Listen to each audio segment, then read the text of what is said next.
At some point in the 1990s, there was a pretty good chance that if you walked into an American living room, you would see one. A Packard Bell computer sitting right there on the family desk. This brand was everywhere. Walmart, Circuit City, Best Buy. Millions of Americans trusted the name on the box. But then someone started asking questions about what was actually inside those computers. And when the answers came out, it shook the entire industry. The story begins in 1926, not in a Silicon Valley garage, not in some fancy Manhattan office, but right in Sacramento, California. Two men, Herb Bell and Leon Packard, founded the Packard Bell Radio Corporation. Now, before you ask, no, they had no connection to Packard cars or Bell Telephone. They just knew those were two of the most respected names in American technology at the time, and they wanted a little bit of that shine. Smart move. In the beginning, they built radios, and not just any radios. Packard Bell radios were known for being reliable, well-built, and reasonably priced. This was the era when a radio was the centerpiece of the American home. Families would gather around the living room set in the evenings, listening to news broadcasts, baseball games, radio dramas, and a Packard Bell was often the one they gathered around. By the late 1930s, the company had grown into one of the more recognizable electronics brands on the West Coast, selling sets that regular working people could actually afford. When World War II broke out, Packard Bell shifted gears just like nearly every American manufacturer did. They began producing military electronics, communications equipment, and radar systems for the war effort. This kind of work required serious precision engineering, and Packard Bell delivered. By the time the war ended in 1945, the company had built up real technical credibility. That wartime experience gave them a level of engineering respect that not many consumer electronics companies could claim.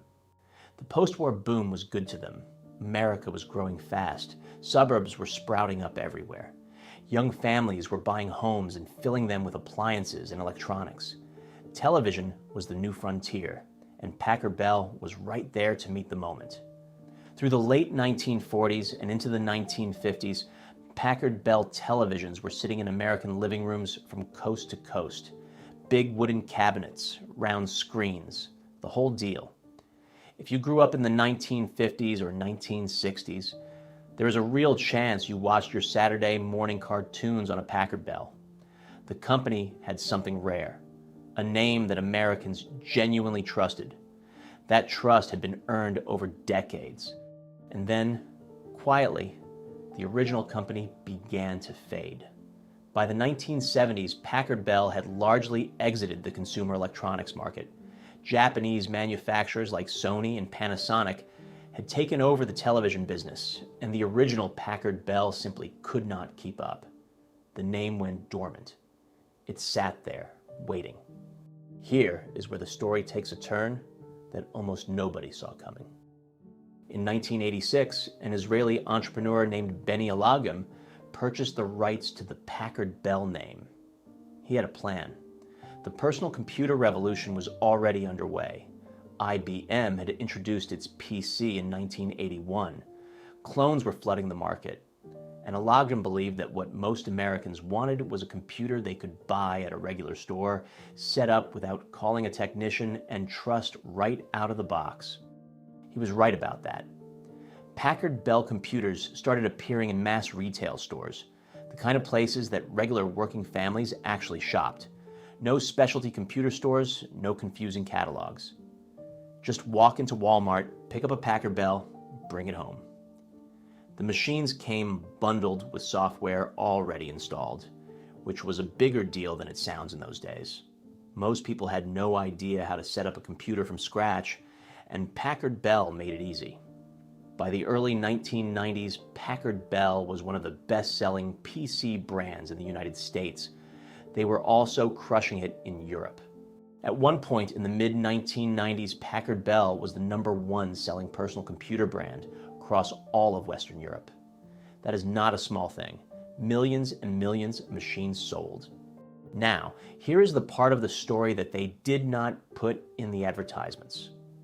In the mid-1990s, journalists and consumer advocates started noticing something strange about Packard Bell computers. There were reports from repair technicians, complaints from customers. Components inside brand new sealed Packard Bell computers did not always look new. Some of the parts had serial numbers that told a different story. Some had slight signs of prior use. What was happening became clearer as investigations dug deeper. Packard Bell had allegedly been taking returned computers, pulling out the components, and putting those refurbished or used parts inside machines that were being sold as brand new. Brand new packaging. Full retail price. Used parts. The Federal Trade Commission launched an investigation. In 1996, Packard Bell settled with the FTC. They did not admit wrongdoing, but they agreed to clearly disclose when refurbished parts were included in their products going forward. The settlement also required them to offer refunds to customers who had been affected. The damage to their reputation, though, was already done. Think about what that trust had been worth. The whole reason Packard Bell could sell computers to ordinary Americans in Walmart was because of the name, the legacy, decades of radios and televisions that worked. And now that name had a very different kind of story attached to it. Sales in the United States collapsed. Competitors pounced.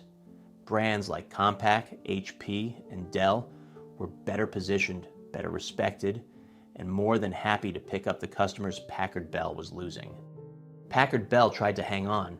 They merged their operations with NEC's PC division in 1996, forming Packard Bell NEC. But the American market had effectively turned its back on them.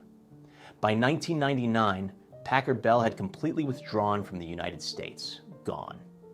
A brand that had lived in American homes for over 70 years vanished from store shelves almost overnight. The European operations limped along for years under various ownerships. The brand was eventually acquired by the Taiwanese company Acer in 2008. Today, the Packard Bell name still exists in Europe, attached to budget laptops and monitors. But in America, it is a ghost. You will not find a Packard Bell in any American store. You will not see the logo on any billboard. The brand that once filled living rooms from Sacramento to New York simply ceased to exist here.